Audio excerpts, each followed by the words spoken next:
হাসান শহীদ, জহর খায় হোসেন শহীদ কারবালায়, জয়নাল আবদিন বন্দী আছে এজিদের জেলখানায়। যেহেতু আশুরার দিন, আশুরার রাত, এই কারবালা সম্পর্কে যদি আলোচনা না করি তাহলে আপনার এই হক আদায় হবে না।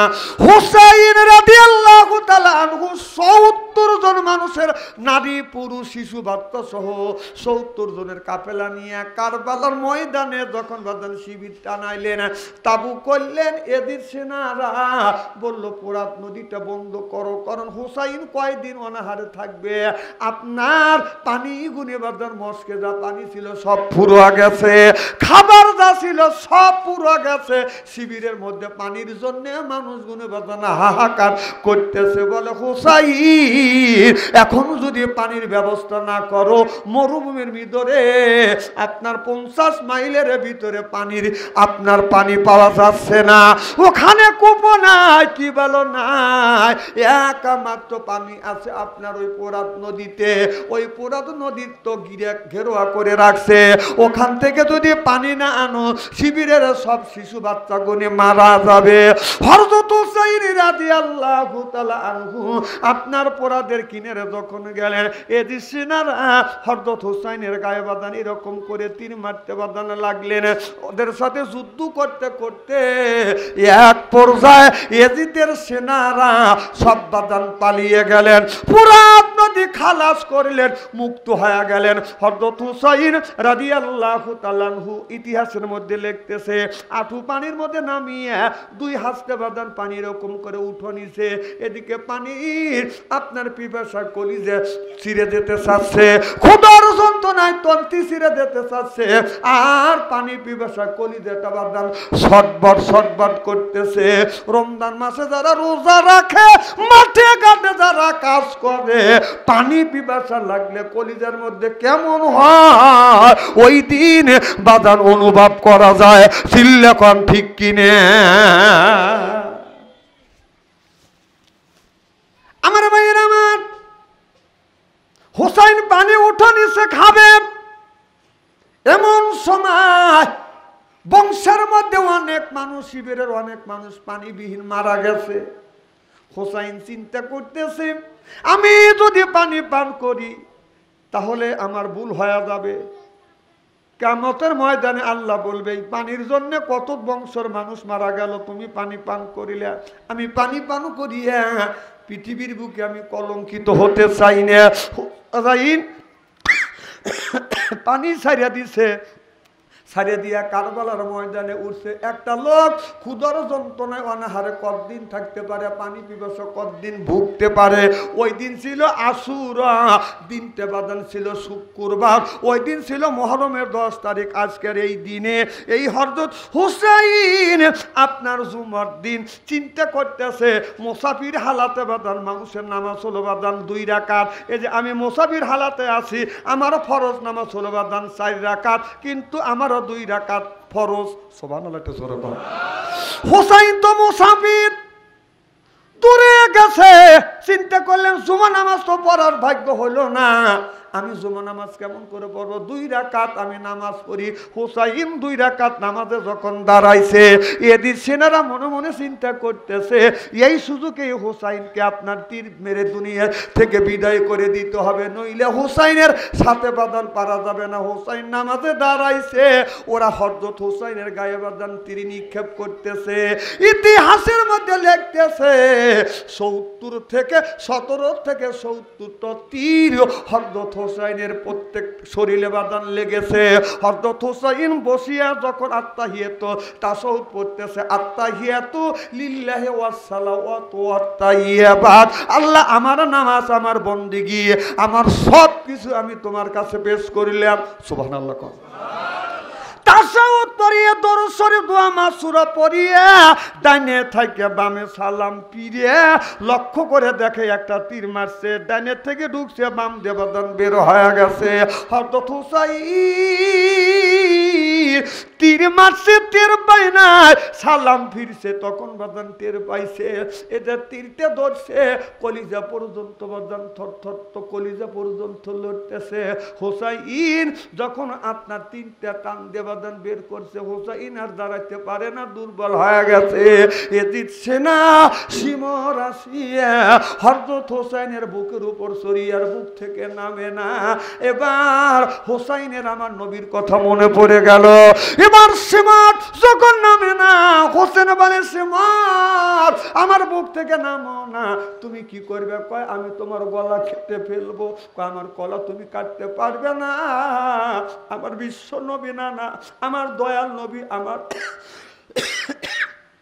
এই জায়গা চুমো দিছে, এই জায়গা তুই কেন? তোর বাবার ক্ষমতা নাই তোর বাড়ি নিক্ষেপ করতে। এ শিমর, তোর বুকটা খুলে যদি আমাকে একটু দেখাইতে পারিস তাহলে আমাকে কিভাবে তুই হত্যা করবি সেই বিধানগুলি বলে দিব। এবার শিমর বলে হুসাইন আমি যে আমার বুক খুলে দেব, জামা খুলে আমার বুকটা দেখাবো, তার কি আমার লাভ আছে? বলে শিমর বুকটা খুলে যদি দেখাতে পারিস তাহলে আমাকে কিভাবে মারবি সেই বিধান আমি বলে দিব। জোরকান মারহাবা।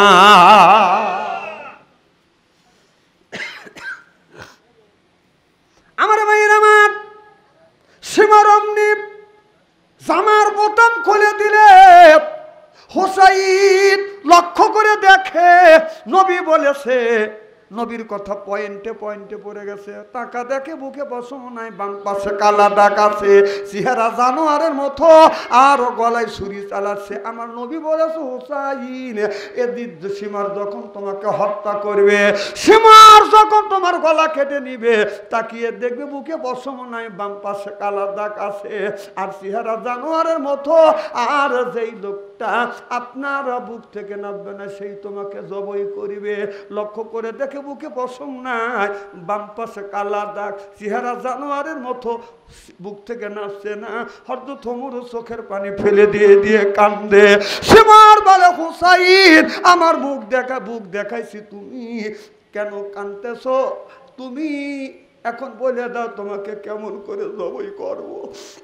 হুসাইন বলে শিমর রে আমাকে এই কারবালার জমিনে উপর করে শোয়া। আমার নানা গর্দানের পিছনে আমারে চমন দেয় না, ওই জায়গা তোর তরবারি ডাকবে। তারা হুড়ো করে শিমর অর্থের লোভে হযরত হোসাইন রাদিয়াল্লাহু তাআলা আনহুকে উপর করে শোয়াইয়া গলা কেটে ফেললেন। দাদান দরটা পরে রইলেন, কাল্লাটা নিয়ে এজিদের দরবারে হাজির করলেন। সিল্লা কন্যা উযবিল্লাহ। এজিদ এইরকম চেয়ারে বসে আছে। শিমর যাইয়া হযরত হোসাইন রাদিয়াল্লাহু তাআলা আনহুর মাথা নিয়ে একটা প্লেটে নিয়ে শিমরের পায়ের নিচে বাঁধান রাখছে। এবার শিমর হাতে লাঠি ছিল, লাঠি দিয়ে হোসেনের ঠোঁটের উপরে, হোসেন রাদিয়াল্লাহু তাআলা আনহু হোসাইন রাদিয়াল্লাহু তাআলা আনহুর ঠোঁটে এরকম করে গুঁতো মারতেছে। নবীর এক সাহাবী পিছনে দাঁড়া আছে, আইতে দেখিয়ে আপনার এজিদকে ডেকে ডেকে বলতেছে, এজিদ তুমি যেই লাঠি দিয়া হযরত হোসাইন রাদিয়াল্লাহু তাআলা আনহুর ঠোঁটে আঘাত করতেছো, আমি একবার নয় শতবার দেখছি আমার দয়াল নবী হোসাইনের ঠোঁটে চুমো দিয়েছে। সিল্লাখন আল্লাহু আকবার। আর একবার যদি হযরত হোসাইনের এই ঠোঁটের উপরে যদি মুখের উপরে এইটা দিয়ে যদি গুঁতো দেও, এইটা আর আমরা বরদাস্ত করব না।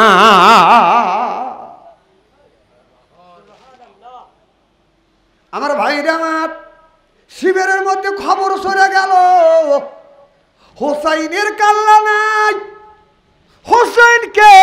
হোসাইনের কল্লা কেটে নিয়ে গেছে, দরটা পড়ে গেছে। আপনার দামেস্কের ভিতরে অনেক মানুষ এসে দেখতেছে, ছোট বাচ্চা হযরত হোসাইনের একটা ছেলের নাম হলো জয়নাল আবদিন। এই ছেলের বয়সটা মাত্র হলো বাদান 12 বছর। এবার জয়নাল আবদিন কি করলেন, আপনার ওই জায়গা বাবার লাশের কাছে যাইয়া যা দেখে বাবার কাল্লা নাই, দরটা বাদান পড়ে গেছে। এবার এই জয়নাল আবদিন বাবার হাত ধরে হাতে চুমো দেন, বলে এটা আমার বাবার হাত। পা ধরে কান্দে আর বলে এটা আমার বাবার পা, আমার আব্বার কল্লাটা কেটে নিয়ে গেল কে? কোন ছেলে যায় যদি দেখে বাবার কাল্লা নাই, বাবাকে হত্যা করছে, কোন সন্তান কোন আশিকে রাসূল বাদান সহ্য করতে পারে না। চিল্লা কর মারহাবা। জয়নাল হাত তুলে বলে আল্লাহ, যে আমার বাবাকে খুন করলো, যার বুদ্ধিতে খুন করলো, যে খুন করলো, এই বিচার তোমার কাছে দিলাম আল্লাহ, তুমি নিজ বিচার করো। অভিশাপ করছে, বাদশা এজিদের কানে চলে গেছে, বাদশা এজির অভিশাপটা বাদান সহ্য করতে পারে না। জয়নাল আর জয়নালের মা শহর বানুকে দইরে এদি জেলখানার মধ্যে বাদান বন্দি করে রাখে। জরকন নাউজুবিল্লাহ। হাসান শহীদ জহর খায়, হোসেন শহীদ কারবালা। হাসান শহীদ জহর খায়, হোসেন শহীদ কারবালায়। জয়নাল আবদিন বন্দি আছে এজিদের জেলখানায়। জয়নাল আর জয়নালের মা এজিদের জেলখানায় বন্দি। জয়নাল সকালবেলা একটা খেজুর দেয়, দুপুর বেলা একটা হাল পাতলা রুটি দেয়, আর রাত্রেবেলা একটা খেজুর দেয়, যা খায় আবার ক্ষুধা নিবৃত্তি হয় না। জয়নাল মার কাছে যায়, যা কান্দে আর বলে ও গো মা, আমার বংশের মধ্যে কি আমার বাপ চাচা আর কেউ বেঁচে নাই? আমার চাচারা কি কেউ বেঁচে নাই? বাদশা এজিদের জেলখানার থেকে তোমাকে আমাকে মুক্ত করে নিয়ে যাবে। হযরত জয়নালের মা সৌরবাণী চোখের পানি ফেলে দিয়ে কান্দে আর বলে বেটা জয়নাল, এখনো তোমার তিনজন চাচা এই জমিনে জীবিত আছে। সিল্লা সিল্লা কন মারহাবা।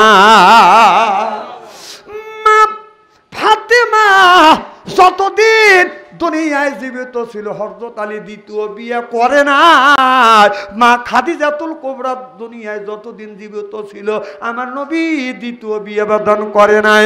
মা খাদিজাতুল কুবরা যখন ইন্তেকাল করলেন, এরপরে থেকে আমার নবী বাদন বিয়ে করা শুরু করলেন। হযরতে ফাতেমা মৃত্যুর আগে হযরত আলী বিয়ে করে নাই। মা ফাতেমা মৃত্যুবরণের পরে হযরত আলী শোকে শোকে বাদন পাগল পাগল হয়ে গেছে। নবীর সাহাবীরা মনে মনে চিন্তা করলেন, আলীর মতো এত বড় আলেম যদি পাগল হয় বাদান কেমন হবে? তখন তারা ধরিয়ে নিয়ে আর একটা দ্বিতীয় বিয়ে করলেন। ওই দ্বিতীয় পক্ষের হলো বাদান 5টা ছেলে, আর 5টা ছেলে আর আপনার 7টা মেয়ে। আর এই পক্ষের ফাতেমার পক্ষের হলো 2টে ছেলে।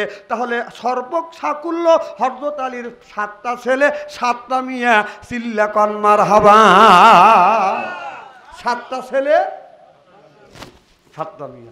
2টা ছেলে ছোট্টবেলায় বাল্যকে বয়সে মারা যায়। একটা ছেলের নাম মুহাসিন, আর একটা ছেলের নাম মুহাসিন, আর একটা ছেলের নাম হলো হযরত ইব্রাহিম।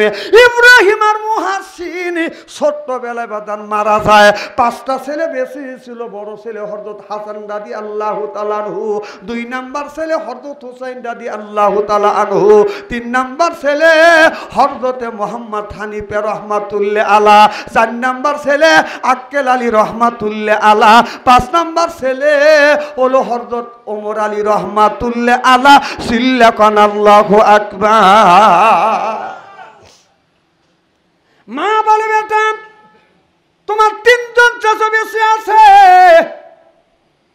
মা আমার বাপ চাচারা কয় ভাই? বলে তোমার বাপ চাচারা হলো 7 ভাই। এখন তোমার কয় চাচা বেঁচে আছে? ওমর আলী, তালেব আলী, আক্কেল আলী আর ওমর। সুবহানাল্লাহ। দেখে বলে মা আমার চাচারা কি জানে না আমার বাবা আমার চাচাকে শহীদ করছে, আর আপনাকে আমাকে জেলখানায় আটকাইছে, এটা কি জানে না? বলে বেটা তোমার চাচারা হাজার হাজার মাইল দূরে সেই তুরস্কের শহরে, যেই তুরস্কের শহরও ছিল বাদান, ওইটা ছিল বাদান আম্বাস শহর। এই আম্বাস শহর বাদান তুরস্কের ভিতরে বাদান পড়ছে, হাজার হাজার মাইল দূরে।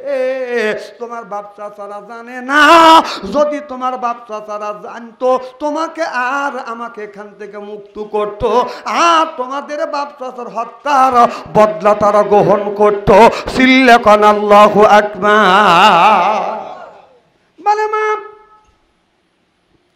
আমরা যে বন্দি আছি কিভাবে খবর পাঠাবো?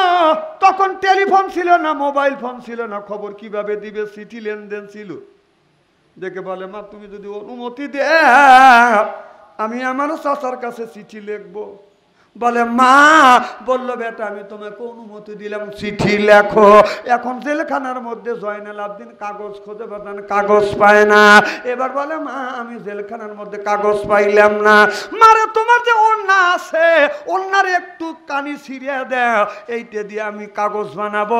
মা টান দেয়া ওন্নাটা বাদান ছিঁড়ে দিলেন, এইটা দিয়ে কাগজ বানালেন। বাদান কলম নাই, কালি কই পাবে?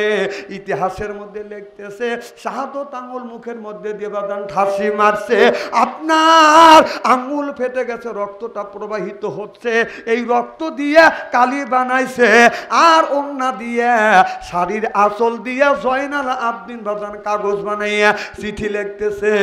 প্রথমে লেখিল রে জয়নাল আল্লাহ নবীর নাম, তারপরে লেখিল জয়নাল দরুদ সালাম, তারপরে লেখিল রে জয়নাল কারবালার ওই কথা, কিভাবে সিমর কাইতেছে আব্বা জানের মাথা। ওরে আমি আম্মা বন্দি আছি এজিদের কারো ঘরে, মুক্ত কইরা নিয়া যায় মনে যদি পরে। এই তো বলিলাম চাচা আমার প্রায়, মুক্ত কইরা লইয়া যায় যদি মনে লয়। চিঠি লেখা জয়নাল আবদিন করে দিল খাম, অপর পৃষ্ঠ লেখা দিল হানিফ চাচার নাম। সিল্লেখন মারহাবা নারাই তাকবীর। আমার ভাইয়ের আমার চিঠি নিয়ে জয়নাল আবদিন এইরকম করে চিঠিটা এইরকম করে হাতে নিয়ে জড়াইছি। জড়াইয়া জেলের যে জানালা আছে, গেট আছে, এইরকম ছোট ছোট ভাষা, এক জায়গা দিয়ে দুইটা চোখ বের করে দেয়, এক জায়গা দিয়ে নাকের ডোকা বাদান ঢুকিয়া যায়। জয়নাল আবদিন চোখের পানি ফেলে ফেলে কান্দে। যারা জেল খাচ্ছেন, জেলের ভিতরে ঢুকছেন, তারা জানে জেলটা জেল গেটের কাছে, দরজার কাছে যখন আত্মস্বজন দেখতে যায়, দেখা যায় না, ছোট ছোট ফাঁকা দিয়ে বাদান দেখতে হয়। আমি এক টানা 6 মাস, এক টানা 4 মাস 15 দিন আমি জেল খাচ্ছি। এই হাসিনা সরকার আসিয়া বারবার আমাকে অ্যারেস্ট করছে, আমি আপনার অ্যারেস্টের সেঞ্চুরি করছি। জেল খাটা বেলো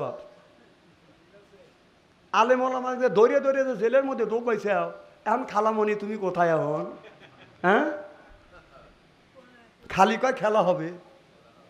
ও বাবা, খবর শোনাই যায় না, খালি ওবায়দের কাদরের একটা ভাষণ, খেলা হবে, খেলা হবে না। পাবলিক এই খেলা কতদিন শুনবে? কন পাবলিক যখন খেলার জন্য রেডি, ও মা এদিকে পলাইছে দাড়ি কেটে পলাইছে, পেলোয়ার মাঠে নাই। এই যে দরবেশ বাবা কোটি কোটি টাকা মানুষের আত্মসাৎ করছে, তোর কত টাকার অভাব? কত টাকা হলে তুই বাঁচবি? তোর কত টাকার দরকার? দাড়ি কেটে বলাইছে। আচ্ছা, বিএনপি আর জামাত ইসলামের উপরে যত নির্যাতন করা হয়েছে, বেশিরভাগ আলেম ওলামার উপরে যত নির্যাতন হয়েছে, একটা আলেম ওলামা দাড়ি কেটে পলাইছে? কথা কয় না, কি কোন পলাইছে? তোমরাই কয় খেলা হবে, খেলার জন্য পাবলিক রেডি হয়েছে, পলাইছো দাড়ি কেটে পলাইছো, কোথাও কয় না পাবলিক। আবার এখন যারা পলাইছে, যাদের মুখে দাড়ি ছিল, ওরা দাড়ি কাটিয়ে মাহুন্দ সাজছে, কথা বুঝতেছেন না? আর দাড়ি যাদের ছিল না, ওরা দাড়ি রেখে দরবে সাজছে।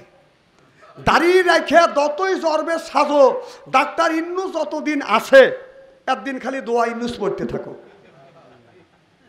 যদি কাউরে যদি ইটের ডেল দিয়ে থাকো, আল্লাহর কসম বলতেছে পাথরের ডেল খাওয়া লাগবে। কথা কন, বিচার এই বাংলার জমিনে হবে, খেলা হবে, খেলা হবে যতগুনি মানুষের।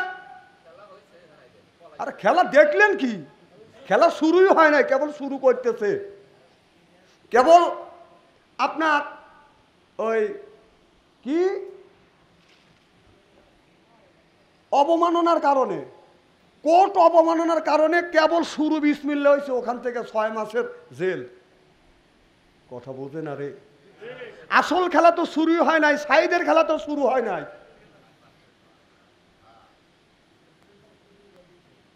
15,500 বেশি মানুষকে হত্যা করছে, 3,000 বেশি মানুষের পাও নিছে, চোখ নিছে, কান নিছে। কথা কন না কে? সেই বিচার আজ হোক আর কাল হোক বাংলার জমিনে হবে। আবার মাস সেই চিন্তা করতেছে। আল্লাহ বলেছে আফামা হাক্কা আলাই কলিমাতুল আযাব আফা আনতা। আপনি যদি একটা লোককে যদি দাবি দিয়ে থাকেন, আপনার শক্তি আছে, আপনি দাবি দিচ্ছেন, ওই লোকটা যদি আপনাকে মাফ করে দেয় আপনি মাফ পাবেন, আর যদি মাফ যদি না করে দেয় আপনি জীবনেও মাফ পাবেন না। কিয়ামতের ময়দান আল্লাহ বলবে আফা আনতা, হে রাসূল আপনি কি পারবেন ওই লোকটাকে জাহান্নামের হাত থেকে বাঁচাইতে? আল্লাহ রসুল আল্লাহ বললেন আফা আনতা তুমফিজুর মান ফিন্নার, যে ওই লোকটা একটা লোকের সাথে অন্যায় করছে আর ওই অন্যায়ের পাপী ওই বাগী আমি হব, ওই লোকটাকে ওখান থেকে উদ্ধার করব, বাগী ওর হইতে হবে। এই পাপের বার আল্লাহ রসুল তাকে আপনার সাফায়ত করবে না। আল্লাহ বললে হাক্কুল্লাহ, হাক্কুল্লাহ ইবাদত, একটা আল্লাহর হক, একটা হলো বান্দার হক। আপনি আল্লাহর হক নামাজ পড়েন নাই, আল্লাহ মাফ করে দিবে। আল্লাহর হক রোজা রাখেন নাই, আল্লাহ মাফ করে দিবে। আল্লাহর হক যাকাত দেন নাই, আল্লাহ ইচ্ছা করলে মাফ করে দিতে পারে। বান্দা হয় বান্দা যদি হক নষ্ট করেন আল্লাহ ওই হক মাফ করে দিবে না। আফামা হাক্কা আলাই কলিমাতুল আযাব তুমফিজুর মান ফিন্নার, তোমার ওই লোকটার কাছে মাফ চাইতে হবে, তবেই গা লোকটা যদি মাফ পায় তবেই গা জান্নাতে যাইতে পারবেন, নসেব আল্লাহর জান্নাতে যাইতে পারবেন না, পারবেন না, পারবেন না। তুমি এতগুলি মানুষকে হত্যা করিয়া এত লোকের চোখ নিছা, হাত নিছা, পাও নিছা, নেওয়ার পরে আল্লাহর জান্নাতে যাওয়ার জন্য তুমি আশা করে বসে আছো, এই পাপকে যদি মাফ না করে মাফ পাবেন না। কোটি কোটি টাকা আত্মসাৎ করছে, আপনার টাকা, আমার টাকা, আপনার আমার ট্যাক্সের টাকা, খাজনার টাকা। আমরা যদি মাফ করে দিই ওবায়দুল কাদের, ওবায়দুল কাদের মাফ পাবে। আমরা যদি দরবেশ বাবাকে মাফ করি দরবেশ বাবা মাফ পাবে। আপনার কি মাফ দিবেন? কি কোন দিবেন? তাহলে তো মাফ পাবেই না, বেহেশতে যাবে। যাইও ডাক্তার ইন্নুস যতদিন আছে একদিন খালি দোয়া পড়ো, দোয়া ইন্নুস পড়তে থাকো, খবর হবে বাংলাদেশে ইনশাল্লাহ। খুব খারাপ লাগতেছে মনে হয়, তাই না? মারহাবা একটু জোরে কর। স্বীকার করছি ও বাবা, আমি যদি বাদশাহ ইজিদের বর্ষতা স্বীকার না করতাম তাহলে আমাকে জেলের মধ্যে ঢুকাইতো, আমাকে ধরে ধরে মারতো। নাউজুবিল্লাহ একটু জোরে কর। এই দেখেন 16টা বছর অবস্থা করছে কি, একজন বিএনপি করতেই পারে, কথা কন, একজন জামাত করতে, অন্য একটা দল করতেই পারে, কি কোন পারে কিনা, এই অধিকার আছে কিনা? ওই সরকার 16টা বছর দেখছে যে যদি বিএনপি করে, যদি আওয়ামী লীগ যদি না করে তাহলে তাকে জেল দিছে, জেল খাটাইছে, কেস দিছে, দাওয়াইছে। কথা কয় না কেন? এজিদ যেরকম করছে হাসিনা ঠিক এইরকম করছে। তখন ওই লোকটা বলতেছে বাদশাহ এজিদের ভয়ে তোমার বাবার বর্ষতা স্বীকার করে বাদশাহ এজিদের বর্ষতা স্বীকার করছে। বাবা জয়নাল, এর জন্য আমি এত বড় পাপ করে ফেলেছি, আল্লাহ মাফ করবে কিনা আমি জানি না। বাবারে তোমার চিঠি যদি দেয়া বাবা, এই চিঠি নিয়ে তোমার চাচার কাছে আমি পৌঁছাবো, আমি আমার পাপের প্রায়শ্চিত্ত করব। সুবহানাল্লাহ জোরে করে। এবার চিঠিটা নিয়ে এই কাছে একদিন নয়, 2 দিন নয়, 3 মাস 13 দিন পর্যন্ত বাদান হাইটে হাইটে গেছে, ঘোড়া ছিল না, আপনার যান দ্রুতগামী যানবাহন ছিল না, হাইতে হাইতে 3 মাস 13 দিন পরে আপনার ওই আমবাস শহরে যায় মোহাম্মদ হানিফা রাজ দরবারে গেটের সামনে যা যখন হাজির হয়েছে, গেরদারওয়ানকে যা সালাম দিছে, আসসালামু আলাইকুম ইয়া হালাল বাইত। এটা কি হযরত মোহাম্মদ হানিফার রাজ দরবার? বলে হ্যাঁ। বলে মোহাম্মদ হানিফা কোথায়? কয় জাতীয় সংসদ অধিবেশন হচ্ছে। বলে আমি মদিনা থেকে আসছি, একটা চিঠি নিয়ে আসছি, আপনি একটু যান মোহাম্মদ হানিফকে বলুন আমি মদিনার মেহমান। এবার হযরত মোহাম্মদ হানিফা অধিবেশন চালাতেন ফজর নামাজ পড়িয়া, তার জাতীয় সংসদ সদস্য নিয়ে দেশটা কিভাবে পরিচালনা করবে এই কথা গুণে বাদান আলোচনা করতেছে। সিল্লাকান আল্লাহু আকবার। আর আমাদের বাংলাদেশে অধিবেশন চলে, ফজর তো দূরের কথা, জোহর নামাজও পড়ে না। ওই নেতারা এমপিরা ঘুম থেকে উঠতে উঠতে বাদান বেলা বাজে 11টা,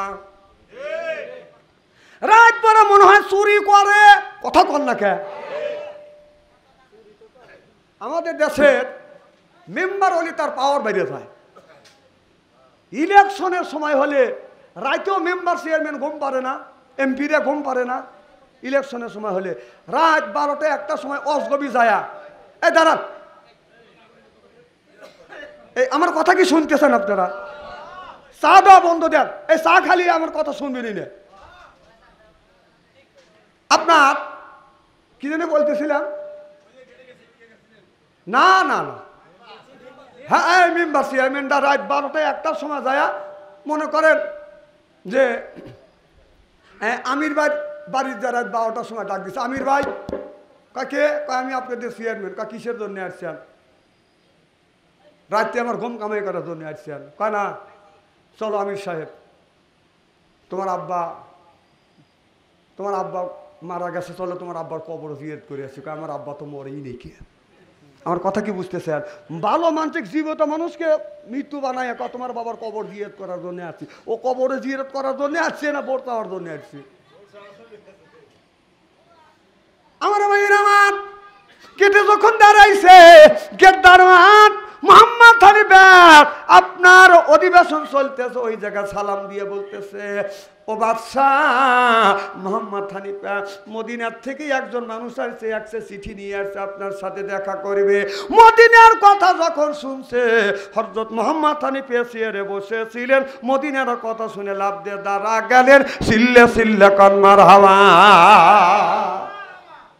ডান পাশে হযরত আলীর আরেক ছেলে আক্কেল আলী বসেছিল, সেও দাঁড়া গেল। বাম ছিল হযরত আলীর সর্বছোট ছেলে আপনার ওমর আলী বসেছিল, সেও দাঁড়া গেলেন। সুবহানাল্লাহ। হযরত মোহাম্মদ হানিফা নিজে আগা গেলেন গেটের কাছে। আগা যাইয়া লক্ষ্য করে দেখে একটা যুবক দাঁড়া আছে, মাথার চুল উস্কো কুচকো বাদাম, ক্ষুদর্ত বাপ। লোকটা যে অনাহারে আছে, দেখতেই বোঝা যাচ্ছে। এবার যা সালাম দিলেন, আপনি কি মদিনার মানুষ? বলে হ্যাঁ মদিনার মানুষ। কি জন্য আসছেন? কয় ও মোহাম্মদ হানিফা। আপনার নাম কি? মোহাম্মদ হানিফা। বলে হ্যাঁ আমার নাম মোহাম্মদ হানিফা। ও হানিফা, তুমি মদিনার খবর নিলে না, তোমার ভাই বাতিজার খবর নিলে না। এই যে তোমার তোমার বাতিজা চিঠি লিখছে, চিঠিতে তুমি পড়ে দেখো। মোহাম্মদ হানিফা চিঠিতে খুলতেছে, প্রথমেই জয়নাল আবদিন তার বাতিজা, একমাত্র কলিজের টুকরো বাতিজা জয়নাল চিঠি লিখছে, আর বলতেছে প্রথমে লেখিল রে জয়নাল আল্লাহ নবীর নাম, তারপরে লেখিল জয়নাল দরুদ সালাম, তারপরে লেখিল রে জয়নাল কারবালার ওই কথা, কিভাবে সিমর কাইতেছে আব্বা জানের মাথা। এই তো বলিলাম সাসা আমার অভিপ্রায়, মুক্ত কইরা নিয়ে যায় যদি মনে লয়। সিল্লাকান মারহাবা। যখন চিঠিটা পড়ছে মোহাম্মদ হানিফার সঙ্গে সঙ্গে অজ্ঞান হয়ে বাদান জমিনে পড়ে গেছে। জ্ঞান ফেরে না আল্লাহ মোহাম্মদ হানিফার জ্ঞান ফিরে দিলেন। হযরত আলীর ছোট ছেলে ওমর আলী বলতেছে, বড় ভাই জানা আপনি কেন অজ্ঞান হয়ে পড়ে গেছেন? এবার মোহাম্মদ হানিফা চোখের পানি ফেলে দিয়ে কান্দে, অমর রে আমার বড় ভাই হাসান দাদি আল্লাহু তাআলা দুনিয়ায় নাই, আমার বড় ভাইকে বিষ খাওয়া দুনিয়ার থেকে বিদায় করে দিস। আমার ভাই হুসাইন রাদিয়াল্লাহু তাআলা হুকে ওরা দাস্তান শহীদ কারবালায় তরবারি দিয়ে হত্যা করছে, ভাইজানের গলা কাটছে। আর আমাদের সম্মান আমার ভাবিকে জেলের মধ্যে রাখছে, আমাদের বংশের প্রদীপ জয়নাল আবদিনকে বন্দি করে রাখছে। আমি মোহাম্মদ হানিফা বেঁচে থাকতে আমার ভাতিজা আমার ভাবি জেলের মধ্যে থাকবে, আমি মোহাম্মদ হানিফা সহ্য করতে পারি না। সিল্লাখন আল্লাহু আকবার।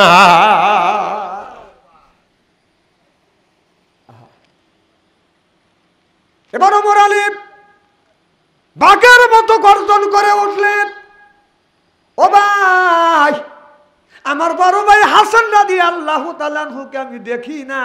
ভাই হযরত মুহাম্মদ হানিফা বলে, ওমর তুমি দেখো না, আমি যখন দেখছি আমার বড় ভাই হাসান আর মেজো ভাই ছোট ভাই হুসাইন, আব্বা যখন আমাকে আম্বার শহর থেকে মদিনায় নিয়ে গেল, আমার বড় ভাই হুসাইন আমাকে বুকের সাথে লাগাইয়া আমার দুই গালে চুমা দেয়। ছোট ভাই হুসাইন বুকের সাথে লাগাইয়া দুই গালে চুমা দেয়। গোসল যখন করতে গেছি বড় ভাই আমাকে গোসল করেছে, ছোট ভাই হুসাইন আমাকে গোসল করাইছে। বিছানায় যখন ঘুমাইতে গেছি বড় ভাই আমাকে বুকের সাথে লাগছে, ছোট ভাই হুসাইন আমাকে বুকের সাথে লাগছে। আর আমাকে না খাওয়াইয়া দুই ভাই এক লোকমা খাবার খায় নাই। হুসাইন রে আমাদের ভাই ভাইয়ের মধ্যে কোনো দ্বন্দ্ব ছিল না, ভাই ভাই বিবাদ করে পথে দেও রে কাটা। চিন্তা কইরা দেখো চারি ভাই একই বাপের বেটা, সিল্লা কোন ঠিক কিনে। এক ভাই ওমর এক ভাই ও মায়ারা গেলে আর এক ভাই ও কান্দে, তার একটা চক্ষু নিদ্রায় আছে আর এক চক্ষু ভাসে। কারো যদি ভাই মারা যায় তার কলিজে ছিঁড়ে যায়, বাড়ির কথা যখন মনে হয় মাঝে মধ্যে বাড়ির কথা মনে করিয়া ভাই বাদান কান্দে।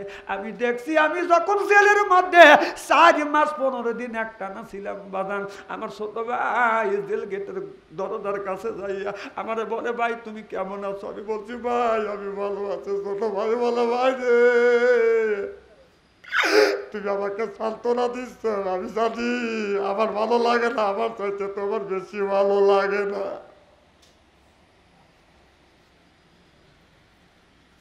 ভাই ভাই জানে ভাইয়ের কথা। আজকে আমাদের সমাজের মধ্যে ভাইয়ে ভাইয়ে দ্বন্দ্ব বাজায়, এক গাছের আর এক গাছের বাকর। বিয়ের আগে ভাই ভাই খুব সম্পর্ক থাকে, যেই বিয়ে হওয়া যায় ওই যে বাড়ির মধ্যে দ্বন্দ্ব বাজা দিল। জোরকান ঠিক কিনে আছে না নাই? আহা, যখন ছোট ভাই বিয়ে করে নাই, বিয়ের আগে দেখছি ভাই বলছি যে ভাই রাজশাহী থেকে লোক আসবে আমাকে দাওয়াত করার জন্য, তুমি এখানে একে বসে থাকো, রিসিভ করে নিয়ে যাবে। সকালে বসে থেকে সন্ধ্যা পর্যন্ত থাকার লাগলেও থাকছি। আরে এখন যদি বলি যে একটা লোক আসবে তুমি রিসিভ করে নিয়ে যাও, ছোট ভাই এসে কাজে তুমি এখানে কে বাইরে একটা লোক আসবে, মেহমান আসবে, এটা রিসিভ করা লাগবে। বাদ কি তোর ভাই দেয় না দিয়া? আমার কথা কি বুঝতেছেন নাকি? আহা, বিয়ার পরে আর ভাই ভাইয়ের কথা শোনে না, এক বাড়ির মধ্যে 3 বেড়া দেয়, কথা কয় না, কথা কয় না। কথা কি অবাস্তব বলতেছি? এই এক এক গাছের এক এক বাকর। আবার আমাদের দেশে নিয়ম আছে, নিজের বেটার নিজের মেয়ের জামাই যদি মেয়ের কথা শোনে, শ্বশুর শাশুড়ি খুব খুশি, কয়ে হ্যাঁ আমার মেয়ের জামাই এক খান, মেয়ের জামাই না মাটি। সারাদিন পরে আমার মেয়ে যদি খৈসা খৈসা কয় কিচ্ছু উত্তর দেয় না। আমার মেয়ে যা কয় জামাই তাই শোনে। আর আমার ছেলে মানুষটাও জানোয়ার, ও বোর কথা শোনে, কথা কয় না। আমার কথা কি বুঝতেছেন? অবস্থা কল দেশে তাই, জোরকান ঠিক কিনে। আমার ভাইয়ের আমার হযরত ওমর আলী বলে, ভাইজান অনুমতি দাও, আমি দামেস্কে নগরে যাব, আর আমার ভাই হাসান হোসেনের বদলা নেব, আর আমার ভাতিজা জয়নালকে আমি উদ্ধার করব, আর আমার ভাবিকে এদিতের জেলখানার থেকে আমি মুক্ত করে আনবো। হযরত মুহাম্মদ হানিফা অনুমতি দিলেন। হযরত ওমর ৭০,০০০ সৈনিক নিয়ে যখন দামেস্কের দিকে যখন রওনা হবে, পিছন থেকে হযরত ওমর ডেকে হযরত মুহাম্মদ হানিফা ডেকে বলে, ওমর রে, আমার একটি কথা শুনে যাগো ভাই। ও ভাইজান, কি কথা বললে তাড়াতাড়ি বলো। বলে, রে বাদশাহ ইয়াজিদকে যদি পাস, ওকে হত্যা না করিয়ে জীবিত আমার কাছে তুই একটু বেঁধে নিয়ে আসবি। এবার মোহাম্মদ ওমর আলী বলতেছে, ভাইজান কেই একজন রণ ক্ষেত্রে যুদ্ধ ক্ষেত্রে তো কেউ তো কাউকে ক্ষমা করে না, আমি কেন তোমার কাছে জীবিত ধরিয়ে আনবো? দেখে বলে, ওমর রে, ওকে যদি আমার সামনে তুই ধরিয়ে আনিস, আমি ওকে এই কথাটাই বলবো, আমার বড় ভাই হাসান রাদিয়াল্লাহু তাআলা কি অন্যায় করেছিল, আমার ভাইকে বিষ দিয়ে তুই হত্যা করলি। আমার ছোট ভাই হুসাইন রাদিয়াল্লাহু তাআলা আনহু কি অন্যায় করেছিলেন, দাস্তান শহীদ কারবালা, আপনার কারবালার জমিনে তরবারি দিয়ে তার মাথা কাটিয়ে নিলি। কি অন্যায় করেছিল আমার ভাতিজা, 12 বছরে একটা যুবক মানুষ, কিশোর মানুষ, কি অন্যায় করেছিল এই শিশু বাচ্চা আমার ভাতিজাকে জেলখানার মধ্যে কেন বন্দি করে রাখতি? কি অন্যায় করেছিল আমাদের সম্মান, আমার ভাবিকে জেলের মধ্যে বন্দি করে তুই কষ্ট দিলি। এই কথা জিজ্ঞেস করব, এই কথা জিজ্ঞেস করিয়ে তারপরে তার বিচার করব। সিল্লা কন্যার হাবা বাইরা গায় মরালি মাথায় করিয়া রণস্থলে যাত্রা করে আল্লাহর নামটি লইয়া। দামেস্কেতে যাইয়া রে ওমর ডাক দিল কষিয়া, দামেস্ক নগর তখন উঠিল কাঁপিয়া। সিল্লাখন আল্লাহু আকবার।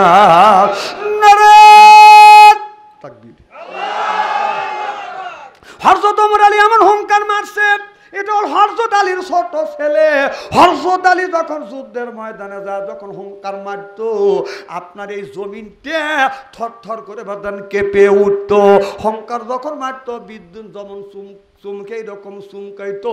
ঠিক হযরত ওমর হযরত আলীর বাদান খ্যান পাইছে, জোরকান মারহাবা। এমন যুদ্ধ শুরু হয়ে গেল। যুদ্ধ করতে করতে আপনার দেখা গেল এজিদের সেনারা সব বাদান পালিয়ে গেলেন, কিন্তু এজিদের একটা মন্ত্রী ছিলেন, নাম ছিলেন বাদান মারওয়ান। এই মারওয়ান ওর সেকন বুদ্ধি ছিলেন বাদানা, এজিদ সুপথে ছিল, মারওয়ান কুমন্ত্রণা দিয়ে দিয়ে ওকে বাদান কুপথে নিয়েছিল। যেমন ফেরাউন একটু ভালোই ছিল, আর হামান কিন্তু বাদান বুদ্ধিদাতা ছিল। ওই এজিদ আপনার ফেরাউন যদি সুপথে চলতো, কুমন্ত্রণা দিয়ে এই ফেরাউন এই হামান নমরুদকে বাদান আপনার কুপথে নিয়ে যাইতো। জোরকান নাউজুবিল্লাহ। যা বলতেছে এবার বাদশাহ ইয়াজিদ ডেকে ডেকে বলতেছে, মারওয়ান রে, যুদ্ধের ময়দানে আজকে কে আসছে? আমার সৈনিকেরা না সব পালাইছে, আর সে সামনে পড়তেছে, তার জীবন নিলে শেষ করে দিচ্ছে। সুবহানাল্লাহ। ডাক দিয়ে বলে, বাদশাহ আপনি জানেন না এটা হলো হযরত আলীর ছোট ছেলে। এবার বাদশাহ ইয়াজিদ বলতেছে, ও মারওয়ান, আমি জানি হযরত আলীর 2টা ছেলে হাসান হোসেন। বলে, না না, হযরত আলীর 7টা ছেলে ছিলেন, 2টা ছেলে মারা গেছে, আর 5টা ছেলে এই জমিনের মধ্যে জীবিত আছে। বড় ছেলের নাম হাসান রাদিয়াল্লাহু তাআলা আনহু, 2 নাম্বার ছেলের নাম হযরত হোসাইন, 3 নাম্বার ছেলের নাম মুহাম্মদ হানিফা, 4 নাম্বার ছেলের নাম আক্কেল আলী, 5 নাম্বার ছেলে হলো বাদান ওমর আলী। সেই ওমর আলী ছোট ছেলে আসছে। সিল্লাকান আল্লাহু আকবার। বলে, ওমরকে কেমন করে থামান যায়? যদি না থামান যায় তাহলে আমাদের সৈনিকরা তো আর ভিড়বে না। এবার বাদশাহ ইয়াজিদ আর মারওয়ান আস্তে আস্তে ওমরের দিকে ছদ্মবেশ ধরিয়া ছদ্মবেশ ধারণ করিয়া আগাদা বলে, তুমি কি হযরত আলীর ছোট ছেলে, তোমার নাম ওমর? বলে হ্যাঁ আমার নাম ওমর। তুমি কি তোমার বড় ভাই হাসান রাদিয়াল্লাহু তাআলা আনহুকে বিশ্বাস করো? হোসাইনকে তুমি মানো? বলে অবশ্যই বড় ভাইকে আমি মানি। তুমি যদি ভাইকে এতই যদি ভালোবাসা থাকো তাহলে মনে করো আমি তোমার বড় ভাই হাসান বলছি, আমি তোমার বড় ভাই হোসাইনে বলছি, তুমি যে এত বড় যোদ্ধা, এত বড় পালোয়ান, তোমার হাতের ছুরিটা তরবারিটা তুমি একটু ফেলে দাও, যদি ফেলে দাও তাহলে বুঝবো তুমি তোমার ভাই হযরত হাসান হোসেনকে তুমি বেশি ভালোবাসো। ওমর মনে মনে চিন্তা করলে যদি তরবারি ফেলে দেই ও কিছুই করতে পারবে না, আমার গায়ে শক্তি আছে। একটা ভুলের কারণে মানুষ দেখেন কত বড় বাদান ভুল করে ফেলে, একটা ভুল তরবারি যখন ফেলে দিছে, যেমন আমাদের ওই যে বিগত সরকার শেখ হাসিনা একটা ভুলের কারণে বাংলাদেশ ছাইরা মামুর বাড়ি যা পালাইছে, সেই ভুলটা হলো রাজাকারের বাচ্চা রাজাকার। কথা কন, মানুষ যখন ভুল করে এই ভুল ধরে রাখা যায় না। একটা ভুলের কারণে বাংলাদেশ ত্যাগ করে মামুর বাড়ি যাওয়া লাগছে বাধ্য হয়ে। ঠিক হযরত ওমর একটা ভুলই করছিল, উনি ভাইয়ের কথা শুনে আবেগে পরিপূর্ণ হয়ে আবেগে মগ্ন হয়ে তিনি ভাবছে যে মনে হয় বড় ভাই বলতেছেন, বাইক দেখে নাই, বাইরের কথা শুনে আবেগ হয়ে আপনার হাতে তরবারি যখন ফেলে দিছে, লোহার জাল ফেলে, ওই সময়ের একটা লোহার জাল ছিল, জাল দিয়ে তাকে বন্দি করে ফেললেন। নাউজুবিল্লাহ। একটু জোরে বল। এবার ওমরকে বন্দি করে নিয়ে গেলেন। মোহাম্মদ হানিফের কাছে খবর চলে গেলেন, মোহাম্মদ হানিফা কি চাও? তোমার ছোট ভাই ওমর আলী বন্দী হয়েছে। বাদশাহ ইয়াজিদ কি করলেন? ওমরকে বলেন আপনার ধরিয়া হাতে পায়ে রশি লাগাইয়া শেকল লাগাইয়া গাছের সাথে খুঁটির সাথে বেঁধে রাখছে, আর বলতেছে হযরত আলীর বড় ছেলে হাসানকে আমি বিষা মারছি, হযরত আলীর আপনার হযরত আলীর 2 নাম্বার ছেলেকে আমি দাস্তান শহীদ কারবালায় তরবারি দিয়ে মারছি, আর হযরত আলীর ছোট ছেলে ওমরকে শুলের গাছে চড়াই আমি হত্যা করব। আগামী শনিবারে ওমরকে ফাঁসি কাছে ঝুলানো হবে। সারা দেশে পেপার পত্রিকা হয়ে গেল, টেলিভিশনে আর রেডিওয় বাদান খবর দিলেন। ওই জামানার মধ্যে যেরকম বাদান খবর সরানোর বাদান যন্ত্রপাতি ছিল সেইগুলি বাদান ব্যবহার করলো। আগে দল পিটে বাদান আপনার খবর দিতেন, জোরকান ঠিক কিনে ডান্ডের পিঠে দিতেন। কি চাও? হযরত আলীর ছোট ছেলে ধরা পড়ে গেছে, তাকে শুলের গাছে চড়াইয়া বাদশাহ এদিন দুনিয়ার থেকে বিদায় করে দিবে। এই কথাটা জয়নাল মা আর জয়নাল আবদিন জেলখানার মধ্যে বসে বসে শুনতেছে। জয়নাল মার কাছে যা বলতেছে, ও গো মা, তুমি বলেছো আমার চাচা মোহাম্মদ হানিফ আসি আমারে মুক্ত করে নিয়ে যাবে। মা, আমার ছোট চাচা ওমর আলী আসছে মুক্ত করবার জন্য, কিন্তু হযরত ওমর আলী বাদশাহ ইয়াজিদের হাতে বন্দী হয়ে গেছে। ও গো মা, শনিবারের দিন জোহর নামাজ পড় বাদশাহ ইয়াজিদ আমার চাচা ছোট চাচাকে চুল গাছে চড়াইয়া দুনিয়ার থেকে বিদায় করে দিবে। ও মা, আজ মারবে, মারা যাবে ছোট কাকা ওমর আলী, পরশুদিনে মারা যাবে, পরে মারা যাবে আর কাকা আক্কেল আলী, তারপরে মোহাম্মদ হানিফা পান ত্যাগ করবে, আমাদের মুক্ত হবে না। এই কথা যখন বলছে আর মা যখন শুনছে, অমনি মা মুখ চাপ দিয়ে ধরে বলে, বেটা এই কথা বলিস না, আল্লাহ একদিন আমাদের মুক্ত করে নিয়ে যাবে। সিল্লাখন আল্লাহু আকবার।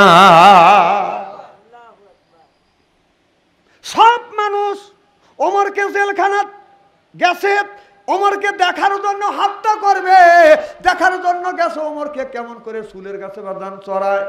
এদিকে বাদান জেল গেটের যে দারোয়ান গুনি ছিল সবাই তালা দিয়ে থিয়ে জেলখানা থেকে বের হয়ে গেছে, কিন্তু জয়নাল আবদিন যেই রুমের মধ্যে বাদান ছিল দরজা দিছে কিন্তু তালা দেয় নাই, তালা দেওয়ার কথা বাদান মনে নাই। আল্লাহ যারে বাঁচায় কেউ বাদান মারতে পারে না। আল্লাহ বলে আমাকারু আমাকারুল্লাহ ওয়াল্লাহু খায়রুল মাকিরিন।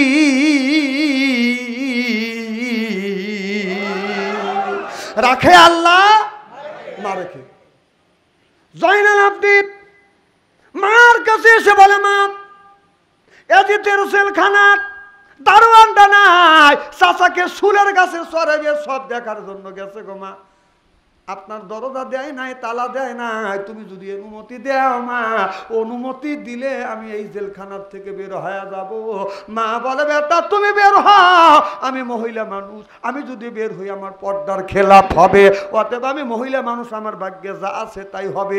তুমি কোনো রকম করে বাঁচতে পারো কিনা দেখো, তোমার চাচা মোহাম্মদ হানিফকে তুমি পাও কিনা। জয়নাল আবদিন ওখান থেকে বের হইয়া আপনার ওই যে বাদশা এজিতের ওই যেই জায়গা ফাঁসি কাষ্ঠবাদান ওই মঞ্চ তৈরি করছে তার উত্তর পাশে একটা পাহাড় আছে। মোহাম্মদ জয়নাল আবদিন ওই পাহাড়ের উপরে বসিয়ে বিনয় করে করে কাঁদতেছে আর বলতেছে, আল্লাহ আমার চাচা ওমর আলীকে আজকে চুলের গাছে চড়াইয়া বেঈমান দুনিয়ার থেকে বিদায় করে দিবে। সরকার নাউজুবিল্লাহ। কিন্তু ওই পাহাড়ের পশ্চিম পাশে মোহাম্মদ হানিফের শিবির টানাইছে। মোহাম্মদ হানিফ বাবাদান শিবির করছে, ওই জায়গা মোহাম্মদ হানিফের সৈনিক নিয়ে আসছে। এদিকে মোহাম্মদ হানিফে আসতেছে, সৈনিকের ওই জায়গা শিবির করছে। এদিকে বাদশাহ ইয়াজিদ একটা চুলের গাছে তৈরি করিয়া হযরত ওমর একটা তক্তার উপরে বাদান বসে আছে। চুলের গাছ বানাইয়া হানিফে মোহাম্মদ ওমর আলীর কাছে যা বলতেছে, ওমর এই চুলের গাছ কার জন্য তৈরি করা হয়েছে? এবার ওমর আলী বলতেছে, জানি আমার জন্য, তবে আর উপহাস করবার কি আছে? তবে শুনে রাখ, তুই আমাকে মারতে পারবি না। আল্লাহ যদি আমার নসিবে চুলের মৃত্যু লেখে থাকে, আমি এই চুল গাছে মৃত্যু হবে। আর যদি মৃত্যু লেখে না থাকে, আল্লাহ এই চুলের গাছ থেকে, আমার বিশ্বাস আল্লাহ এখান থেকে আমাকে বাঁচাইবে ইনশাআল্লাহ। বাদশাহ ইয়াজিদ কত ইনশাআল্লাহ ছুটুই, দেখি তোর আল্লাহ তো কিভাবে বাঁচায়। মানুষ যখন বেঈমান হয়ে যায়, মুনাফিক হয়ে যায়, মানুষ টেরই পায় না। কথা কম আমার ভাইয়ের, আমার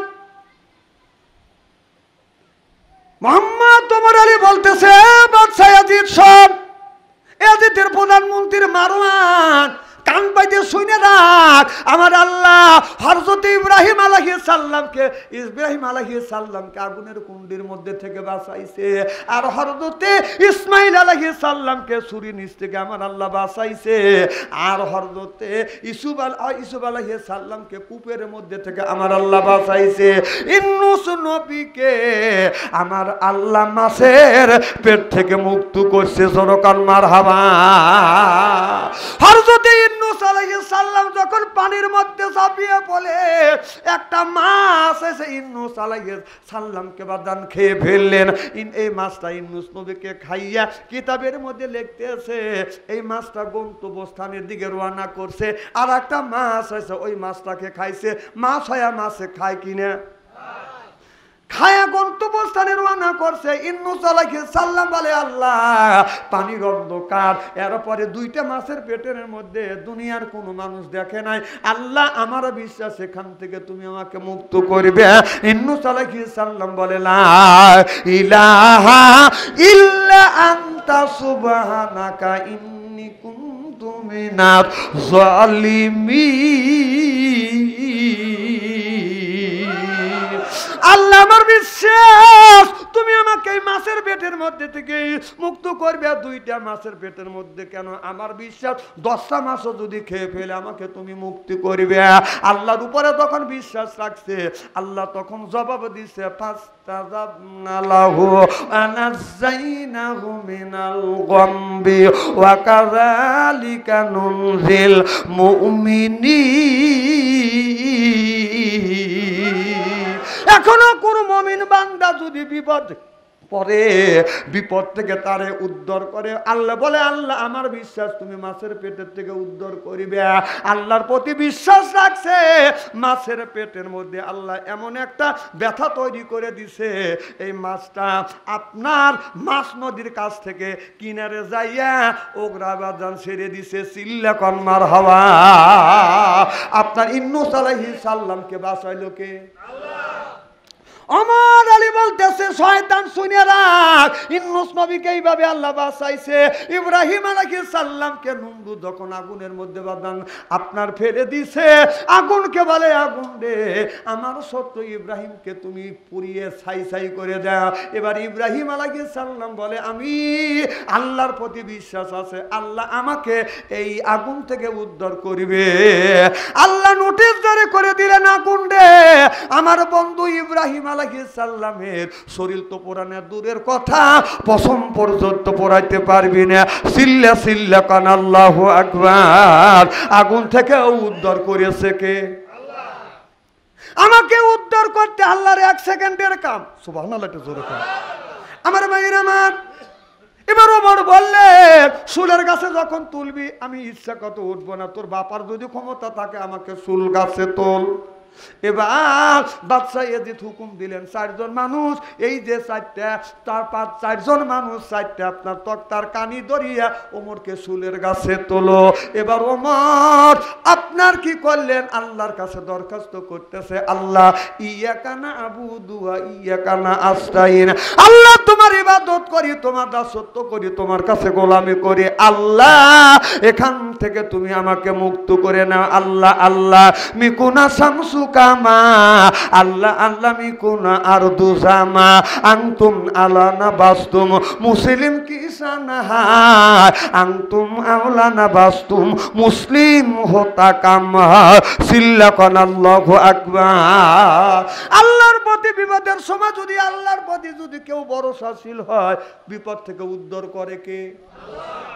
আল্লাহ উদ্ধার করে, এটাকে বিশ্বাস হয়। ওমর বলে আমি আল্লাহর প্রতি বিশ্বাস আছে, আমি মরবো না, আমাকে কেউ শহীদ করতে পারবে না, তুই যদি পারিস আমাকে শুল গাছে চড়া, আমি উঠবো না। ও যে 4 জন আসার পায়া দইরে টানাটানি করে, 1 চুল ওমরকে ভাই জাগাইতে না পারে, সিল্লাকান আল্লাহু আকবার। 4টা পালোয়ান যা তক্তার 4 কানি ধরে জাগানোর চেষ্টা করছে, চুল পর্যন্ত লড়ে না। ঘুরে এসে কয় যে আমাদের 4 জনের পক্ষে সম্ভব না ওমরকে চুল গাছে চড়ানোর। বলতেছে 4 জন ফেল হয়ে গেছো, আরো 4 জন যাও। কয়জন গেল? 8 জনা। 8 জনা 4 পায়া ধরে টানাটানি করে, 1 চুল ওমরকে ভাই তুলিতে না পারে। আল্লাহু আকবার। 8 জন ফিরে এসে বলতেছে বাপরে বাপ, মানুষ এত ওজন হয়? হ্যাঁ, আমরা 8 জন মানুষ যদি একটা ছোট মোটো পাহাড়ের কাছে দাঁড়াইয়া যদি ধাক্কা মারি, পাহাড় উল্টে যাবে। আর ওমরের এই তক্তায় 1 চুলও লড়াইতে পারতেছি না। বাদশাহ ইয়াজিদ বলতেছে মারওয়ান এখন কি করা যায়? আরো 4 জন যাও। কয়জন গেল? এখন শক্তি তো 4 জন শক্তি ফুল পাইছে, 8 জন আরো শক্তি কম পাইছে, 12 জন গেছে ধরার জায়গায় পায় না। কথা কি বুঝতেছে? শক্তি ধীরে ধীরে কমে যাচ্ছে। 8 জনা, ও যে 12 জনা 4 পায়া ধরে টানাটানি করে, 1 চুল ওমরকে ভাই জাগাইতে না পারে, সিল্লাকান আল্লাহু আকবার। 8 জন এসে বলে ও বাদশাহ ইয়াজিদ, ওমরের মতো মানুষকে জাগাইতে পারলাম না, আমাদের বিশ্বাস ওমরের জয়, বাদশাহ ইয়াজিদের পরাজয়। সুবহানাল্লাহ, জোরে কর। এবার বাদশাহ ইয়াজিদ বলতেছে ও মারওয়ান কি করা যায়? এদিকে হযরত ওমর আলীর আরেকটা বাইজের নাম হলো আক্কেল আলী। মোহাম্মদ হানিফাকে বলছে ভাইজান এখন যা যদি আমরা আক্রমণ করি, ছোট ভাই বন্দি আছে, ওকে হত্যা করতে পারে, যদি আক্রমণ করি আমার বাধ্য করে আনি, তারপরে বাতিজাকে মুক্ত করবো, একে ওকে গেরোয়া করবো। সুবহানাল্লাহ। জেলখানা ঘিরে আনিছে মোহাম্মদ হানিফার শিবিরের হাজার হাজার সৈনিক জাবাজান ঘিরে আনিছে, যেন হযরতে আপনার জয়নাল আবদিনকে যেন মুক্ত করে আনতে পারে, আর জয়নালের মাকে মুক্ত করে আনতে পারে। ওরা তো সব যাইয়া হযরত ওমর আলীকে চুলের গাছে চড়াবে এই গুণীবাদান দেখতেছে। এদিকে হযরত মোহাম্মদ হানিফার সৈনিকেরা জেলখানা ঘিরে আনিছে। আক্কেল আলী বলে ভাইজান অনুমতি দিলে ছদ্মবেশ ধারণ করব, আর ছোট ভাইকে মুক্ত করব, তারপরে ওর গোষ্ঠী চাপাবো। সুবহানাল্লাহ। বলে ঠিক আছে। যাও অনুমতি দিল, ছদ্মবেশ ধারণ করলো। বাদশাহ ইয়াজিদের প্রধানমন্ত্রীর মারওয়ানের কাছে যা বলতেছে, আমি অন্য জায়গায় চাকরি করতাম, ওই জায়গায় চাকরি করবো না, অনুমতি দিলে চাকরি দিলে আমি আপনাদের এখানে চাকরি করবো। কার তোমার নাম কি? বলে আমার নাম হলো সৈন্য বাহারাম। আক্কেল আলী নাম কাটে দিয়ে ওই জায়গায় ছদ্মবেশ ধারণ করে সৈন্য বাহারাম নাম দিছে, আমার নাম বাহারাম।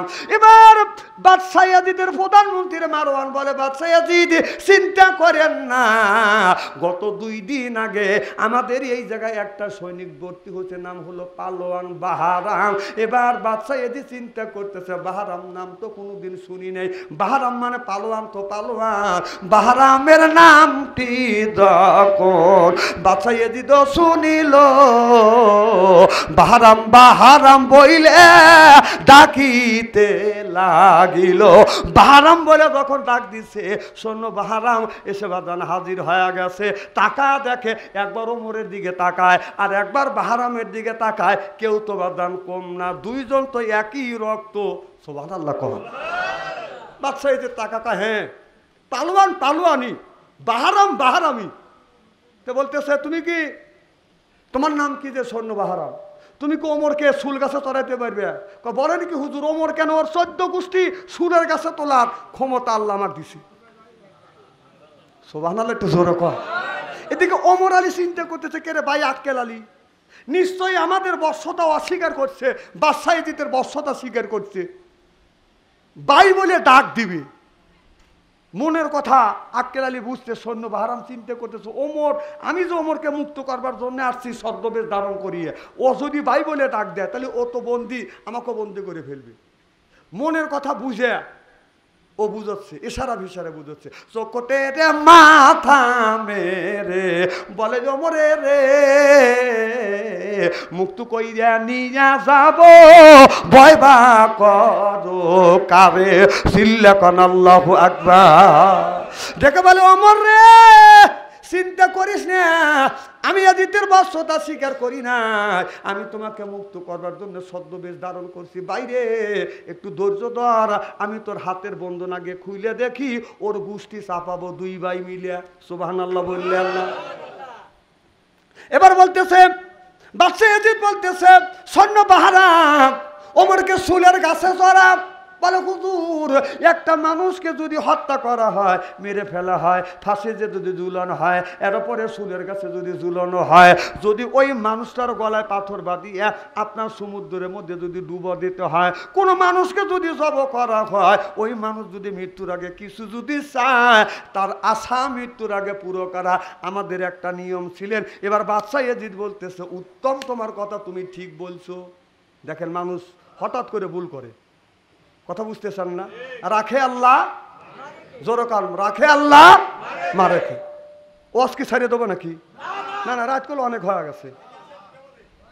হ্যাঁ রে আল্লাহ রে, রাত 1টা বেজে গেল আমার। হ্যাঁ নামাজও আছে।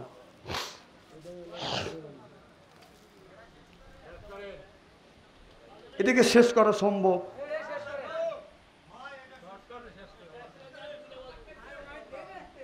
হ্যাঁ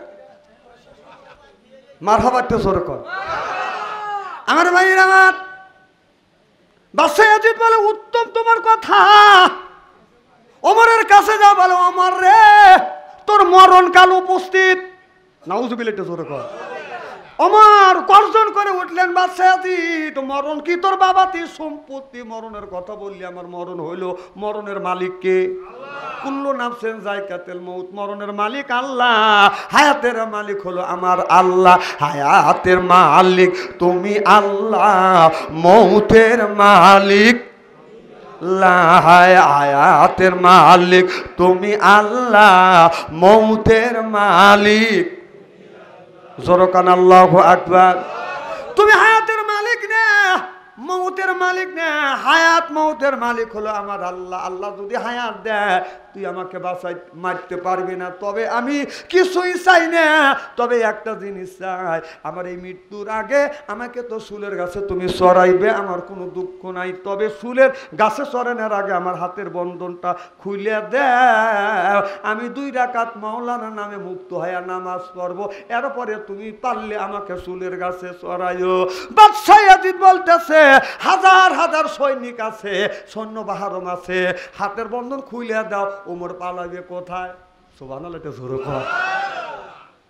হাতের বন্ধন যায় খুলে দিছি, খোলা হস্ত পাইয়া ওমর মাটিতে বসিল, মাটি দিয়া ওমর আলী তাই করিল, তাই কইরা ওমর আলী নামাজ পড়িল, নামাজ পড়িয়া ওমর মোনাজাত করিল, ওই নামাজ পড়িয়া ওমর বাইরের দিকে চায়, চক্ষুতে রে মাথা মেরে ওমরে কে কয়, যখন নামাজ পড়িয়া গার ঘুরাইয়া বাইরের দিকে তাকাইছে, ভাই আক্কেল আলী চক্ষুতে রে মাথা মেরে মেরে ইশারা বুঝাচ্ছে, ওমরে তোর হাতের বন্ধন তো খুলে দিছে, এখন তুই ধর লটকিয়ে ধর, দেখ 2 ভাই কি করি। আদান ও তো মুক্তি হয়ে গেছে, বাঘের মতো গর্জন করে উঠছে, সামনে আব্দুল্লাহ বিন জিহাদ বাদান কি করছে, তরবারি নিয়ে বাদান দাঁড়া আছে, ওমর আলী বাঘের মতো গর্জন করিয়ে থাপা দিয়ে ওই তরবারিটা কাটিয়ে নিয়ে গর্দান কাটিয়ে আপনার 2 ভাই যুদ্ধ করতে করতে ওখান থেকে বাদান মুক্ত হয়ে গেছে। সিল্লাকান আল্লাহু আকবার। ইয়াজিদের কাছে খবর গেল, ইয়াজিদ যাকে মারার জন্য সৈন্য বাহারামকে আনছিলে, এটা বাহারাম আবার ওমরকে মুক্ত করে নিয়ে গেলে, এটা হযরত আলীর আর একটা ছেলে। সুবহানাল্লাহ, একটু জোরে কর। এবার ওমরও মুক্ত, সৈন্য বাহারামও মুক্ত করে নিয়ে ভাইয়ের কাছে যা বলতেছে, ভাইজান ছোট ভাইকে মুক্ত করে নিয়েছে, এখন চলো যাই আমরা সবাই মিলিয়ে আক্রমণ করব। হযরত মুহাম্মদ হানিফা বলতেছে, ওমর ওই যে পাহাড়ের উপরে একটা শিশু বাচ্চা দেখা যায়, ওই শিশু বাচ্চাটাকে আগে যা ধরিয়ে নিয়ে আইছো, ওই শিশু বাচ্চা এটা মুহাম্মদ হানিফার ভাতিজা জয়নাল আবেদিন। হযরত মুহাম্মদ হানিফা জানে না, বলে যাও শিশু বাচ্চাটাকে ধরিয়ে নিয়ে আসো। এদিকে বাদশাহ ইয়াজিদ বলতেছে, যাও কারাগারে ধরে নিয়ে আসো জয়নালকে, কারাগারে যাও জয়নালকে ধরে আনো, ওমরের চুলের প্রতিশোধ নিব, জয়নালকে চুলে চড়াইয়া সিল্লাকান নাউযুবিল্লাহ। এই বাস মাওলানা এদিকে আসো, লা ইলাহা ইল্লাল্লাহ। এই হযরত আলী এদিকে আসো, আসো, লা ইলাহা, এই কালে মার বান্ধব বেলা আকাশে লাগবে মরণ বেলা, এই কলে মার রৌশনীতে কবর হবে তোমার উজালা, লা ইলাহা।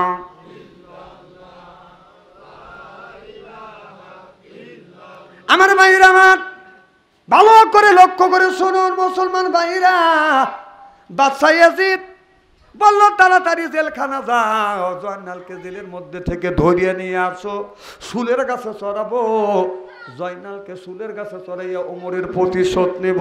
এমন এসে বসো, আমার থুয়ে যাও করে। আরে না বাজে রে ভাই, আসি যখন হয়তো জীবনে আসতে পারি আর নাও পারি, নাকি কর মার হবা একটু জোর কর, মনাজাত কি করে দেবো, চলবে তো আর একটু। আচ্ছা আমার ভাইরা, আমার জেলখানার কাছে যাইয়া জয়নাল বলে ডাকতেছে, জয়নালের মা আস্তে করে বলতেছে, জয়নাল নাই, কই গেছে জয়নাল? জেল থেকে বের হয়ে গেছে। বাদশাহ এজিদের কাছে খবর চলে গেল, বাদশাহ এজিদ তুমি তো জয়নালকে চুলের কাছে চড়াইয়া হত্যা করবে, জয়নাল নাই, জয়নাল জেল গেট থেকে জেলখানার থেকে বের হয়ে গেছে। জোরকার মারহাবা। বাদশাহ ইয়াজিদ বলল, জয়নালকে যে ধরিয়ে এনে দিতে পারবে 100টা লাল উট তাকে পুরস্কৃত করা হবে, 100টা লাল উট। কথা বুঝতেছেন না? ওই সময় এই জামানার মধ্যে একটা লাল উট এখনকার একটা মাইক্রোর সমান দাম। একটা লালুটির এত দাম, একটা মাইকোর দাম যত, যদি 50 লাখ টাকা দিয়ে যদি মাইকো কেনেন, একটা লালুটের দাম 50 লক্ষ টাকা। কথা বুঝতেছেন না? লালুর দাম করবে। এবার সব সৈনিকেরা বলতেছে আমরা যে মোহাম্মদ জয়নাল আবদিনকে ধরবো, কিন্তু মোহাম্মদ হানিফার শিবির দেখা যায় ওই যে শিবিরের পূর্ব পাশে হলো বাজার আপনার ওই যে পাহাড়, ওই পাহাড়ের উপরে জয়নাল আবদিন উঠছে, ওখানে গেলে আমরা ধরা পড়ে যাবো। আমাদের টাকার দরকার নাই, তোমাদের যদি দরকার হয় জয়নালকে ধরে নিয়ে এসো তোমরা, তুমি আর এজিদ প্রধানমন্ত্রী মারওয়ান যাক, আমাদের দরকার নাই, আমরা বিবি বাল বাচ্চাকে আর ইতিম করতে চাই না। সিল্লা কন মারহাবা। এবার বাদশাহ এজিদের প্রধানমন্ত্রী মারওয়ান আস্তে আস্তে করে পাহাড়ের উপর উঠছে, যা দেখে জয়নাল আবদিন বসে বসে বিনয় করে করে কাঁদতেছে। জয়নাল বিনয় করে কান্দে আর বলে আল্লাহ, চাচা তো মারা গেছে, আর মোহাম্মদ হানিফার সাথে যদি দেখা হয় আমি কি বলে পরিচয় দেব, আমি তোমার ভাতিজা, তুমি আমার চাচা। এই বলে আপনার কাঁদতেছে। এবার বাদশাহ এজিদ আর এজিদের প্রধানমন্ত্রীর মারওয়ান দুইজন জয়নাল আবদিনের কাছে যা বলে, বাপ বেটা তোমার মুখটা শুকিয়ে গেছে, কতদিন ধরে তুমি খাও না, আমাদের সাথে চলো বাদান, তোমাকে আমরা আদর করব, আপ্যায়ন করব, পেট ভরে খাবার দেব। জীবনের কাল মহাকাল। এবার জয়নাল আবদিন বাদশাহ এজিদের মুখের দিকে তাকাইছে, আর এজিদের প্রধানমন্ত্রী মারওয়ানের মুখের দিকে তাকাইছে, চিনতে পেরেছে। বলে তুমি হলে বাদশাহ এজিদ আর তোমার প্রধানমন্ত্রী হলো মারওয়ান, আমি কি তোমাদের চিনি না? আজ কতদিন ধরে আমি তোমার জেলখানার মধ্যে রয়েছি, কষ্ট করতেছি, পেট ভরে এক মুঠি আমাকে খাবার দাও না, আমি পালাইছি, আর তুমি আমাকে এখান থেকে পাম দিয়ে ধরে নিয়ে যায় আমাকে চুলের গাছে চড়াইবে, আমাকে হত্যা করবে, আমি এখান থেকে যাব না। হাত ধরে যখন টানাটানি করে, হযরতে মোহাম্মদ হানিফার শিবিরের আপনারা মানুষ চিন্তা করতেছে, যদি আপনার একই দলের মানুষ হইতো এই ছেলেটার হাত ধরে টানাটানি করতো না, নিশ্চয়ই এখানে আপনার এজিদের লোকজন আছে। এবার যাইয়া হযরত মোহাম্মদ হানিফের সৈনিকেরা বাদশাহ এজিদ তার প্রধানমন্ত্রী মারওয়ান আর জয়নাল আবদিনকে ধরিয়া বাদান মোহাম্মদ হানিফের দরবারে হাজির করলেন। সিল্লা সিল্লা কন মারহাবা। হাজির যখন করলেন, সকালবেলা মোহাম্মদ হানিফা ফজরে নামাজ পড়িয়া আপনার বিচার কার্যক্রম শুরু করলেন আর বললেন, ওমর রে, অর্ধরাত্রিতে 3 জন আসামিকে বন্দি করা হয়েছে, একটা শিশু বাচ্চা আর 2 জন মানুষকে বন্দি করা হয়েছে, ওদেরকে এক এক করে আমার সামনে হাজির করো, আমি ওদের বিচার করব। প্রথম আসামি বাদশাহ এজিদকে বাদান বন্দি করে বাদান ধরে নিয়ে মোহাম্মদ হানিফার কাছে বাদান হাজির করলেন। মোহাম্মদ হানিফা বাদান আপনার চেয়ারে বসে আছে, বাম পাশে বসে আছে বাদান আক্কেল আলী, ডান পাশে ওমর আলী বাদান বসে আছে। যখন বাদশাহ এজিদকে মোহাম্মদ হানিফার সামনে যখন হাজির করা হলো, মোহাম্মদ হানিফা বলে, হুজুর আপনার বাড়ি কোথায়, আপনার নাম কি, কি পরিচয়? এই কথা যখন বলছে, বাঘের মতন গর্জন করে হযরত ওমর বলে, ভাইজান ওর কাছে জিজ্ঞাসা করেন না, আমি ওকে ভালো করে চিনি, ওই হলো এই দামেস্কের বাদশাহ এজিদ, ওর কারণে আমার ভাইকে দুনিয়ার থেকে বিদায় করে দিছে, ভাইজান ওকে আর কোনো জিজ্ঞাসা করেন না।